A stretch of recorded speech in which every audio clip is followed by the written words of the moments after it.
Hi welcome back to my channel. ఈరోజు కథ ప్రేమ నీరాజనం 38వ భాగాన్ని వినేద్దాం. అన్నయ్య ఏదైనా చెయ్యి, బావతో ఈ పెళ్లి తప్పించు అంటూ ఏడుస్తుంది రమ్య. నువ్వు అడగకపోయినా నేను ఈ పెళ్లి జరగనివ్వను రమ్య, వాసు నిజం తొందరలోనే బయటపడుతుంది అంటూ ఓదార్చుతూ ఉంటాడు రామ్. రాజ పురోహితుడు గారిని పిలిచి జాతకాలు చూపిస్తుంది సీతాదేవి.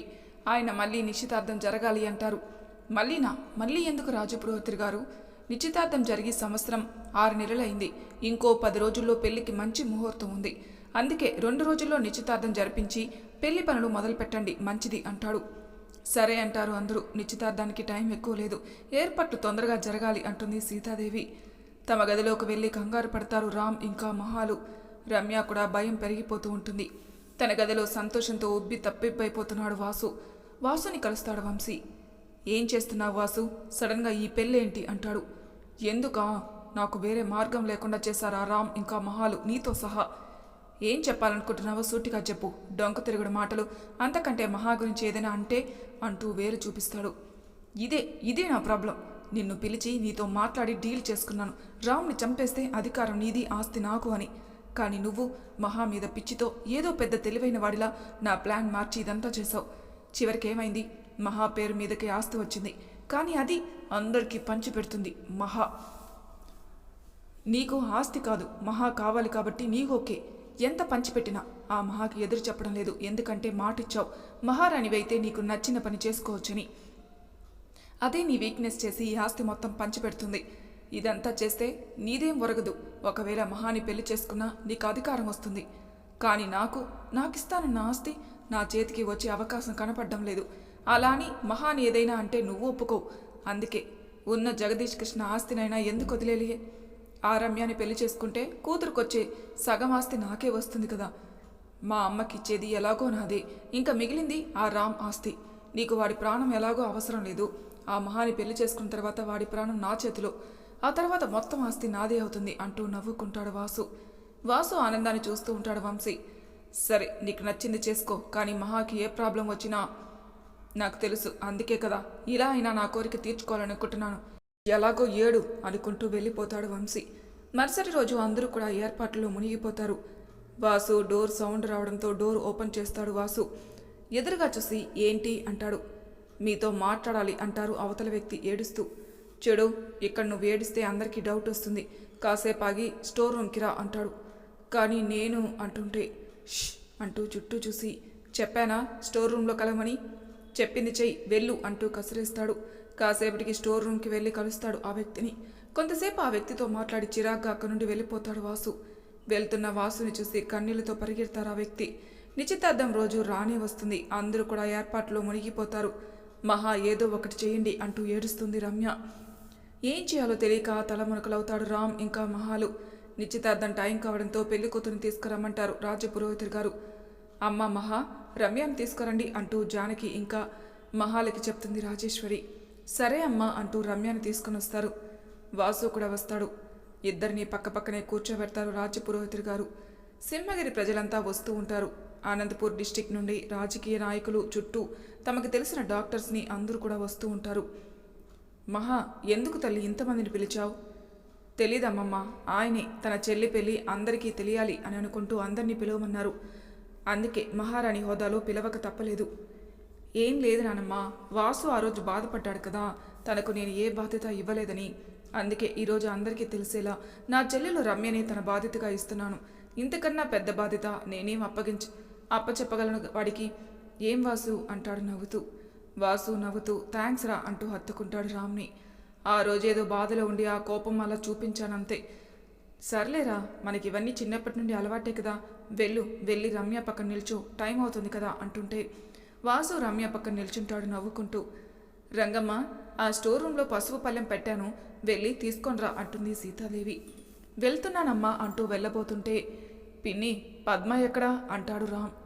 ఏమో బాబు, ఇక్కడ ఎక్కడో ఉంటుందంటే ఎలా పిన్ని? పద్మ కూడా ఈ ఇంటి ఆడపిల్ల, నా చెల్లెలు.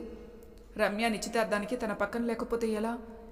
మహా ఎక్కడుందో చూసావా అంటాడు రామ్. లేదు, నిన్న తనకి కొత్త బట్టలు ఇచ్చినప్పుడు చూశాను, మరి చూడలేదు అంటుంది మహా. క్షమించండి అమ్మా, అది బొద్దిగా పని దొంగ అయిపోయింది. అలా అంటావేంటి పిన్ని? మాకు రమ్య ఎంతనో తను కూడా అంతే అంటూ రా మనం వెళ్దాం అంటుంది మహా. సరే అంటూ ఇద్దరు వెళ్తారు. రాజపురోహితుడు గారు నిశ్చితార్థానికి టైం అవుతుంది అంటూ ఉంగరాలు మార్చుకోమంటారు. వైజయంతి వాసు చేతికి ఉంగరం ఇస్తుంది. వసుంధర కూడా రమ్య చేతికి ఉంగరాన్ని ఇస్తుంది. రామ్, ఏంట్రా ఇది, టైం అవుతుంది అంటాడు వేణు. వేణు ఆగమంటాడు చేతితో. రాఘవ్ కూడా రామ్ పక్కకొచ్చి నిల్చుని ఉంటాడు. ఏమైంది రాఘవ్ అంటాడు రామ్. అంతా ఓకే అంటాడు రాఘవ్. అంటూ తలూపుతూ రమ్య పక్కన నిల్చుని ఉంటాడు రామ్. రామ్తో పాటు మహా కూడా వచ్చి నిల్చుంటుంది. రమ్య, ఏంటి అలా చూస్తున్నావు, రింగు పెట్టు అంటాడు రామ్. రమ్య రామ్నే చూస్తుంది. పెట్టు అంటూ కళ్ళతో సైగ చేస్తాడు. సరే అన్నట్టు తలూపుతుంది. వాసు చేతికి ఉంగరాన్ని పెడుతుంది రమ్య. పెళ్ళికొడుకు ఉంగరం పెట్టమంటారు రాజపురోహితుడు గారు. వాసు రమ్య చేతిని తన చేతిలోకి తీసుకుంటూ ఉంటాడు. ఉంగరం పెట్టబోతూ ఉండగా, ఒక్క నిమిషం వాసు అన్నయ్య అంటుంది మహా. అందరూ మహానే చూస్తారు. ఏంటి మహా అంటుంది వసుంధర. ఏం లేదత్తయ్య అంటూ రమ్య వాసు అన్నయ్యకి రింగ్ పెట్టేటప్పుడు అన్నయ్య కళ్ళలోకి చూసి పెట్టింది. మరి అన్నయ్య కూడా రమ్యని చూసి ఉంగరం పెట్టడం మంచిది. ఈ మేలు ముసుగు పెళ్లికి అవసరం, కానీ నిశ్చితార్థానికి ఎందుకు? కానీ ఇది మన సాంప్రదాయం కదా మహారాణి గారు అంటారు రాజపురోహితుడు గారు. రాజపురోహితుడు గారు, మీకు చాలాసార్లు చెప్పాను, సాంప్రదాయాలు పాటించాలి, కాదనను. కానీ రెండు మనసులు కలిసే టైంలో ఒకరి కళ్ళలోకి ఒకరు చూసుకుంటూ ఇద్దరు ఒక్కటయ్యే క్షణాన్ని తలుచుకుని సంతోషంతో ఆ రింగు పెట్టుకుంటే ఎంత బాగుంటుంది. అందుకే రమ్యకి ఈ మేలు ముసుగు ఎందుకు చెప్పండి? అందరూ కూడా మహామాటికి ఆనందంతో చూస్తారు. మహారాణి గారు చెప్పడం, అది కాదనడం జరగని పని, అలాగే చేయండి అంటారు రాజపురోహితుడు గారు. రాజపురోహితుడు గారు, మహారాణిగా నేను చెప్పానని కాదు, పెద్దలు గురువులు మీరు వీళ్ళిద్దరి గురించి ఆలోచించి చెప్పాలి అంటుంటే రాజపురోహితుడు గారు నవ్వుతూ, అలాగే తల్లి అంటూ, అమ్మా రమ్య, నువ్వు ఆ మేలు ముసుగుని ఇంకా తీసేయచ్చు అంటారు. మహారమ్యని చూసి నవ్వుతూ తీసేయమన్నట్టు కళ్ళతో చెప్తుంది. రమ్య తన మేలు ముసుగును తీస్తుంది నెమ్మదిగా. మేలు ముసుగు తీస్తున్న రమ్యని చూసి తన కనురెప్పలు పెద్దవిగా చేసి చూస్తూ ఉంటాడు వాసు. ఎదురుగా ఉన్న వ్యక్తిని చూసి ఒక్కడుగు వెనక్కి వేస్తాడు. అందరూ కూడా షాక్ అయి నిలబడతారు మేలు ముసుగులో ఉన్న వ్యక్తిని చూసి. పద్మ అంటూ. రామ్, పద్మ ఇక్కడ ఏం చేస్తుంది అంటాడు జగదీష్. వాసు మాత్రం అలానే నిలబడి ఉంటాడు, రామ్ వైపు మహా వైపే చూస్తూ. చెప్పరా, పద్మ ఇక్కడ ఏం చేస్తుంది, అసలు రమ్య ఎక్కడ అంటాడు. ఇక్కడ నానమ్మ అంటూ వస్తూ ఉంటుంది రమ్య. జనాల మధ్యలో నుండి వస్తున్న రమ్యని చూస్తారు అందరూ. వాసుని చూసి కల్లెర చేసి వస్తుంది రమ్య. వాసు మీద కోపం తన సహనాన్ని తెంపుతూ ఉంటే వాసు చెంప పగలు కొడుతుంది. ఒక్కసారిగా అందరూ షాక్ అయి నిలబడతారు. తన చెంపపై చేతిని పట్టుకుని హౌ డేర్ యూ అంటూ మీదకి రాబోతాడు. రామ్ ఇంకా మహాలు రమ్యకి అడ్డుగా వచ్చి నిలబడతారు. రమ్య, రామ్ ఏంటిదంతా అంటాడు జయేంద్ర వైజయంతిలు. అసలు ఇక్కడ ఏం జరుగుతుందో చెప్తారా అని అడుగుతారు. అది వీణడగండి మావయ్య అంటాడు రామ్ కోపంతో కల్లర చేస్తూ. ఇది వరకటి రామే వీడి కళ్ళ ముందు ఉంటే ఈ పాటికే నాకు నిజం తెలిసిన క్షణమే నా చేతిలో చచ్చుండేవాడు. కానీ నా కోపం ఒక ఆడపిల్ల భవిష్యత్తుని, తన జీవితాన్ని నాశనం చేస్తుందని అర్థమై ఇక్కడ మీ అందరి ముందు వీడి నిజం బయట పెట్టడానికి ఇదంతా చేశాను. అందరూ షాక్ అయి ఏ నిజం అంటుంది వైజయంతి. వాసు కంగారు పడుతూ ఉంటాడు. చెప్పరా ఏం నిజం అంటుంది గట్టిగా. పద్మ, వాసు బావ వలన ఇప్పుడు గర్భవతి అయింది అత్తయ్య అంటుంది రమ్య ఏడుస్తూ. అందరి కాళ్ళ కింద ఉన్న భూమి కంపిస్తుంది. రమ్య అంటాడు గట్టిగా వాసు తండ్రి జయేంద్ర. రమ్య జయేంద్ర అరుపుకి రామ్ని చూస్తుంది. ఇదే నిజం మావయ్య అంటాడు రామ్. రంగమ్మ ఇంకా పద్మాలిద్దరూ కన్నీళ్లతో చూస్తూ ఉంటారు. షటప్ రామ్ అంటూ అరుస్తూ. అంటే ఈ పని మనిషి నీకు ఏదైనా చెప్తే అది నమ్మేస్తావా అంటాడు Vasu. Shut up and keep your words. ఎందుకు ఆపాలి? ఇది అంటూ పద్మాని చూపిస్తూ, పని మనిషి అన్న మాట నిజం కాదా? డబ్బు మీద పిచ్చితో నా మీద, ఈ రాజవంశపు వారసుడి మీదనే నిందవేసి నాకు అంటుకోవాలని చూస్తే మీరు దాని మాటలు వినడానికి సిగ్గుండాలి అంటాడు. వాసు చెంప పగులుతుంది మళ్ళీ. ఈసారి అది సీతాదేవి పగలగొడుతుంది. అందరూ షాక్ అయి చూస్తారు. అత్తయ్య అంటాడు జయేంద్ర. ఆగండి అల్లుడు అంటూ వాసుని చూస్తుంది. రేయ్, ఏ ఆడపిల్లైనా డబ్బు కోసం తన మానం పోయింది అనదు. అందులోనూ అది నా చేతుల్లో అల్లారు ముద్దుగా పెరిగింది. రమ్య కంటే ఎక్కువగా నా చేతులతో దాన్ని పెంచాను నేను. అది నా పెంపకం అంటుంది సీతాదేవి. అయితే నీ పెంపకమని నిజమా అబద్ధమా అని అడగకుండా నీ మనోడి పైన నింద వేస్తే అనేలోపు ఒక వీడియో ప్లే అవుతూ ఉంటుంది అందరి ఎదుట. రాఘవ్ ముందుగానే అరేంజ్ చేసిన ఒక పెద్ద స్క్రీన్ పైన. ఆ వీడియో చూసి షాక్ అయి వాసు తన మాటలను ఆపేస్తాడు. అది స్టోర్ రూమ్లో వాసు పద్మాల మాటలు. ఏంటి, ఎందుకు కలవాలన్నావు అంటాడు పద్మాని కల్లరి చేసి. బాబు, మీరు ఏమంటున్నారు? రమ్య అమ్మతో పెళ్ళి అంటున్నారు. మరి రమ్యను కాకుండా నిన్ను పెళ్లి చేసుకోమంటావా అంటాడు. పద్మ ఏడుస్తూ, మరి ఆ రోజు నాతో మీరన్న మాటలు, రమ్య అమ్మను మీరు ప్రేమించలేదు, నేనంటే మీకు ఇష్టమని, ఇంట్లో వాళ్ళ కోసమే రమ్య అమ్మని పెళ్లి చేసుకోవడానికి ఒప్పుకున్నానని, టైం చూసి మీరు ఇంట్లో నన్ను పెళ్లి చేసుకుంటారని చెప్తానన్నారు కదా. మీ మాటలు నేను నమ్మి మిమ్మల్ని నా ప్రాణం అనుకున్నా. మీరెలా ఉండమన్నా ఉన్నాను, నన్ను కూడా మీకు అంటూ ఏడుస్తుంటే పద్మ గొంతు పట్టుకుంటాడు వాసు. ఏంటే ఊరుకుంటున్నాను కదా అని నోరు ఎక్కువ లేస్తుంది, బాబూ అంటూ గిలగిలా అరుస్తుంటుంది. అసహనంగా తన గొంతులు వదిలేస్తాడు వాసు. చూడు, ఆ రోజు నాకు కావాల్సి నీతో గడపడానికి ఒక రాత్రి, అందుకోసమే అదంతా అన్నాను. లేకపోతే ఆ అందం ఐశ్వర్యం ఉన్న ఆ రమ్యాన్ని కాకుండా నిన్ను ప్రేమిస్తానని ఎలా అనుకున్నావే అంటాడు. కన్నీళ్లతో వాసు మాటలు వింటుంది పద్మ. నువ్వు పని మనిషివి, మా దాసివి, మేం రాజులం, మేం ఏం అడిగినా మా కోరికలన్నింటినీ తీర్చాల్సిన దాసి బ్రతుకునిది. ఇది అలాంటిది. నీ ఎంత ఈ ఇంటి బిడ్డగా పెంచితే మాత్రం నువ్వు రమ్య స్థానానికి వస్తావా? ఈ సంపతికి హక్కుదారి అవుతావా? నా మీద ఇంకా నీ ఆశలు వదిలి ఇంకా పో ఇక్కడి నుండి అంటూ వెళ్తూ ఉంటే వాసు కాలు పట్టుకుంటుంది రమ్య. బాబు, అలా అనకండి, నేను బ్రతకడానికి ఇంకా ఏ మార్గం లేదు. అయితే వెళ్ళి చావు అన్నాడు. కనీసం ఈ నిజమైన నీతో అక్కడే భూస్థాపితం అయిపోతుంది. అలా కాదు అని ఇంట్లో ఎవరికైనా చెప్పాలని చూస్తే అని అంటూ చిన్నగా నవ్వి, అయినా నీ మాటలు ఎవరు నమ్మాలి? నేను ఈ ఇంటి వారసుని, నువ్వు పని మనిషివి, ఇది నా కుటుంబం, ఎవ్వరు కూడా నిన్ను నమ్మరు. ఇంకా చెప్పాలంటే నాకు రమ్యకి పెళ్ళి అని తెలిసి కూడా నువ్వు నాతో కాలు జారావని చెప్తే అందరూ నువ్వు నా వెనక ఆస్తి కోసమే ఇదంతా అంటున్నావని అందరికీ అర్థమవుతుంది. నిన్ను మీ అమ్మని చేరదీసినందుకు, ఈ వంశ పరువు తీయాలని చూసినందుకు నిన్ను మీ అమ్మని రోడ్డు మీదకి విసిరేలా చేయగలను, జాగ్రత్త అంటూ వెనక్కి తిరిగి వెళ్ళిపోతాడు వాసు. ఏడుస్తూ అక్కడే నేల కూలిపోతుంది పద్మ. వీడియో చూసిన అందరూ స్తంభించిపోతారు. ఏడుస్తున్న పద్మాని రంగమని అక్కును చేర్చుకుని నిలబడుతుంది మహా. ఇదంతా అబద్ధం అమ్మా, నాన్న, ఇదంతా అబద్ధం. అత్తయ్య, మామయ్య, ఇదంతా ఎవరో కావాలని కాదు. రామ్, ఇదంతా నువ్వే చేసావు కదా రామ్, చెప్పరా, ఎందుకు నాపై నీకు పగ? అమ్మమ్మ, ఇదంతా అబద్ధం అంటాడు. వాసు చెంప పగలు కొడుతుంది వైజయంతి. అమ్మ అంటూ చెంప పట్టుకొని చూస్తాడు వాసు. ఛీ, నువ్వు నా కడుపున పుట్టావంటే కంపరంగా ఉంది, కానీ అమ్మ నేను ఇదంతా చేయలేదు అంటూ బుకాయించాలని చూస్తాడు.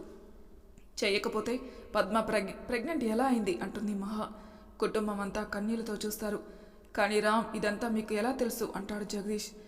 ఆ రోజు వీళ్ళిద్దరూ స్టోర్ రూమ్ వైపు వెళ్లడం వేణు చూశాడు. స్టోర్ రూమ్లో ఇద్దరు మాట్లాడుకోవడం విన్న వేణు ఇదంతా రికార్డ్ చేస్తాడు. ఎందుకంటే వాసు నిజం చూసి వాడికే ఇది పెద్ద షాక్ కాదు. ఇది వరకు కూడా రమ్య పట్ల తన బలాన్ని చూపించాడు. తనని నడి రోడ్డు మీద నెట్టి ఆ రోజు రమ్య పట్టించుకోలేదు, కానీ వాసు ప్రవర్తన కొంచెంగా అర్థమైంది. ఆ రోజు చూసింది రికార్డ్ చేసి వీడి నిజం అందరి ముందు చూపించడమే మంచిది అనుకుని రికార్డ్ చేశాడు. వాణ్ణి ఆపితే ఇంకా ఏ విధంగా అయినా తప్పించుకోవచ్చు అనుకుని ఆ వీడియో నాకు పంపాడు. నేను ఫోన్ చేసి మాట్లాడుతుండగా పద్మ ఏడుస్తూ పరుగున వెళ్లడం చూసి వీడు కూడా పద్మ వెనక వెళ్ళాడు నాకు చెప్పి. నేను వెళ్లేసరికి తన పరిస్థితి ఏంటో తెలుసా? వెళ్ళి రాజభవన్ వెనక ఉన్న బావిలో పడి చావబోయింది. వేణు టైంకి వెళ్ళి ఆపాడు. పద్మ, ఆగు, ఏం చేస్తున్నావు నువ్వు అంటూ పద్మాని పక్కకి లాక్కొని వెళ్తాడు వేణు. నువ్వు ఇలా చేస్తే తప్పు చేసిన వాడు నిర్భయంగా సమాజంలో తిరుగుతాడు. నీ బలహీనత వాడి బలంగా మార్చుకుని ఇంకో ఆడపిల్ల జీవితాన్ని నాశనం చేయడానికి సిద్ధంగా ఉన్నాడు వాడు అక్కడ. కానీ బాబు, నాకు ఇంకేం మార్గం లేదు అంటుంది పద్మ. నా మాట ఎవ్వరూ నమ్మరు, ఎందుకంటే నేను పని మనిషి అని వాడనుకోవచ్చు పద్మ, కానీ నువ్వు రమ్యాలానే నా చెల్లివి, అది నువ్వు ఎప్పుడు మర్చిపోయావు అంటాడు రామ్ అక్కడికి వస్తూ. రామ్ వెనక మహా ఇంకా రాఘవులు కూడా. అన్నయ్య అంటూ రామ్ని హత్తుకుని ఏడుస్తుంది పద్మ, మాకంతా తెలుస్తుంది. నువ్వు ఇలా చేస్తే తప్పు నీదే అంటారు తప్ప వాడిదనరు. రాజవంశానివే కదా వాడి పొగరు, అందరికీ తెలిస్తే నీది తప్పంటారని నీలో కేవలం భయాన్ని పెంచి వాడిలో గర్వాన్ని పెంచుకున్నాడు. ఒక ఆడపిల్ల తప్పు చేయలేనప్పుడు భయంతో కాదు, ధైర్యంతో తప్పు చేసి తప్పించుకుని ఇంకో ఆడపిల్ల జీవితంతో నచ్చినట్టు ఆడుకోవచ్చు అనుకునే వాడి గర్వాన్ని అనచాలి నువ్వు అంటుంటే పద్మ ఏడుస్తూ అక్కడే స్పృహ తప్పి పడిపోతుంది. అందరూ కూడా కంగారుగా చూస్తారు. రామ్ వెంటనే పద్మాని ఎత్తుకుని హాస్పిటల్కి తీసుకుని వెళ్తాడు. డాక్టర్ చెక్ చేసి 2nd మంత్ ప్రెగ్నెంట్ అంటారు. రామ్ చెప్పింది విన్న కుటుంబ సభ్యులంతా కన్నీళ్లతో ఉంటారు. వాసు ముందు నిలబడి కోపంతో వాసు కాలర్ పట్టుకుని ఆ క్షణంలో వీడిని చంపాలన్నంత కోపం వచ్చిన మాట నిజం. అప్పుడే వీడి నిజం అందరి ముందు బట్టబయలు చేయొచ్చు, కానీ వీడికి డబ్బుందనే పొగరు, ఆస్తి కోసం రమ్యాని పెళ్లి చేసుకోవాలనుకున్నాడని అర్థమైంది. మహా ఈ సంపాదన మొత్తాన్ని ప్రజలకు పంచిపెడుతుందని రమ్యాన్ని నడి రోడ్డు మీద నెట్టాడు అనగాని షాక్ అయి కళ్ళు పెద్దవి చేసి చూస్తారు అందరూ. అది అర్థమైన రమ్య నిశ్శబ్దంగా ఉంది. కారణం వీడిపై ప్రేమ. కానీ వీడి నిజం తెలిసినా కుప్ప కూలిపోయింది. డబ్బు ఉందనే కదా, రాజవంశం అనే కదా, పని మనిషి అని కూడా ఇదంతా చేశాడు. అందుకే వీడు ఎలాంటి వాడు అందరికీ తెలియాలి. అందరి ముందు వీడి పరువు నడి రోడ్డు మీదకి రావాలి. రాజులంటే దాసులను వాడుకోవడానికే అనుకున్న వాళ్ళందరికీ ఇదొక పాఠం కావాలి. అందుకే అందరినీ పిలిచాను అంటుంటే కసితో రగిలిపోతాడు వాసు. అంతా కూడా కన్నీటి పర్వం అవుతుంది. చెప్పరా, ఇదంతా చేసి ఏం వదిలించావు అంటూ బాధపడతాడు జయేంద్ర. కానీ నాన్న, ఇదే నన్ను రెచ్చగొట్టు అని అనేలోపే వాసు చెంప పగలు కొడుతుంది సీతాదేవి చేతితో. ఇప్పటికి కూడా నింద ఆడదాని మీదనే వేయాలని చూస్తున్నావు కదరా. నీ లోపం, ఏ లోపం జరిగిందిరా మా పెంపకంలో అంటూ బాధపడుతుంది. రేయ్, ఆడదానికి దేవుడు అందంతో పాటు అమాయకత్వం కూడా ఇస్తాడు. ఆ అమాయకత్వాన్ని ఆసరాగా తీసుకొని నీలాంటి వాళ్ళు మగ ఆడ మధ్య ఏం జరిగినా అది కేవలం ఆడది రెచ్చగొట్టినప్పే చర్యల వల్లనే జరుగుతున్నాయని నింద మొత్తం ఆడదాని మీద వేసేసి చేతులు దులిపేసుకుంటారు. ఒక ఆడది ప్రేమించిన వాడి దగ్గర తనలానే ఉంటుంది. కారణం, ప్రేమించిన వాడు తను ఒక్కటే. ఇంకా మా మధ్య దాపరికాలు ఏంటి అనుకుంటుంది. చనువుగా ఉంది అంటే ప్రాణం అతని అయినప్పుడు ఆ ప్రాణం అయినా మానం కూడా అతని సొంతమే, అతనికి మాత్రమే అర్పించాలి అనుకుంటుంది. కానీ ఏ ఆడిది తనకు తానుగా మగాడి ముందుకు వెళ్ళి నిలబడదు. మగవాడు ప్రేమగా తనను తాకితేని అతని కోరిక తీర్చడం నా బాధ్యత. ఎందుకంటే అతను నా ప్రాణం అనుకుని తన ప్రాణమైన కన్నెరికాన్ని కూడా అతని సొంతం చేస్తుంది. పెళ్లికి ముందు కూడా అర్పించారంటే బరితెక్కించింది కాదు, ప్రేమించిన వ్యక్తే తన లోకం, తన ప్రపంచం, తన భర్తగా భావించే. కానీ నీలాంటి వెధవలు ఇలాంటివి కూడా ఆడదానిలో కోరిక, రెచ్చగొట్టేతనం, బరితెగింపు అని పేర్లు పెడతారు. తలదించుకొని మౌనంగా నిలబడతాడు వాసు. ఇంకా ఏంట్రా, నీకు ఆస్తి కావాలా? అందుకోసం రమ్యాని పెళ్లి చేసుకుంటే ఈ సంపద నీదవుతుందా? రేయ్, పద్మాని ఏ రోజైతే ఈ ఇంటి బిడ్డలా పెంచుతూ వచ్చామో ఆ రోజే రమ్యతో పాటు సమాన హక్కు రాసేశాం. ఈ ఇంటికి పద్మ పని మనిషి కాదు. రంగమ్మ దగ్గర పద్మ 5 ఏళ్ల వయసుతోని దత్తత తీసుకున్నాను. ఆ రోజే చట్ట ప్రకారం అది కూడా నా మనవరాలైంది అంటుంటే వాసు అలానే నిలబడి ఉంటాడు. సంపద ఈరోజు నిన్ను డబ్బున్న వాడిని చేస్తుంది, కానీ నీకు మనశ్శాంతినివ్వదు. డబ్బుని వెంటబెట్టుకుని లేదా సంపాదించాలని చూసిన ఏ ఒక్క మనిషి అయినా ప్రశాంతంగా కూర్చొని ఒక్క ముద్ద తిన్నాడేమో? ఇక్కడున్న ఇంతమంది డబ్బున్న వాళ్ళు ఒక్కరినైనా అడుగు. ఒక్కడు కూడా ప్రశాంతంగా ఒక ముద్ద తినడం అనేది ఉండదు. తమ కుటుంబంతో ఇక సంతోషము ఉండదు. ఆస్తి సంపద అన్నది ఏ మనిషి అయినా ఒక్క పూట తిండికేరా. అది నీ నెత్తిన పెట్టుకుని ఊరేగలేవు. నీ తరతరాలకి సంపాదించి ఇవ్వాలని నువ్వు, నిన్ను చూసి నీ వారసులు, వాడి వారసులు ఇలా సంపాదన ఆస్తి అని పాకులాడటం తప్ప మనశ్శాంతి ఉండదు. ఎవడు వచ్చి ఎప్పుడు నీ ఆస్తిని నీ నుండి చీల్చుకుని వెళ్ళిపోతారా అని భయపెట్టేదేరా ఈ దురాశ అంటుంది. అందరూ కూడా మౌనంగా ఉంటారు. లేదమ్మా, వీడు మనం ఎంత చెప్పినా మారడని వాడు చూపే చెప్తుంది అంటూ పద్మ ఇంకా రంగమ్మ ముందు చేతులు జోడించి నిలబడుతుంది వైజయంతి. నన్ను క్షమించి తల్లి అంటూ. ఇలాంటి వాడిని కని పాపం కట్టుకోవడమే కాకుండా ఈరోజు నీ జీవితం నాశనం కావడానికి సగం కారకులమయ్యాం. వీడిని పెంచగలిగామే కానీ వీడి బుద్ధిని సరైన మార్గంలో తీర్చలేకపోయాం. నీతో పాటు డబ్బు కోసం ఇంకో అమాయకురాల్ని కూడా బలి తీసుకోవాలని చూసిన ఇలాంటి వెధవని ఏం చేయాలో నువ్వే చెప్పు అంటుంటే ఏడుస్తూ ఉంటుంది పద్మ. ఇంకా ఏం చేయడం వైజయంతి?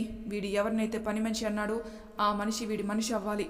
ఒక ఆడపిల్లతో పాటు తన కడుపులో పెరుగుతున్న ఆ పసికందు కూడా నలుగురిలో నిందలు మోసేలా మనం చేయకూడదు. ఏ డబ్బు కోసం రమ్య జీవితం నాశనం చేయాలని కలలు కన్నాడో ఆ కలలు నేలమట్టం అవ్వడమే ఇందుకు సరైన మార్గం అంటాడు జయేంద్ర.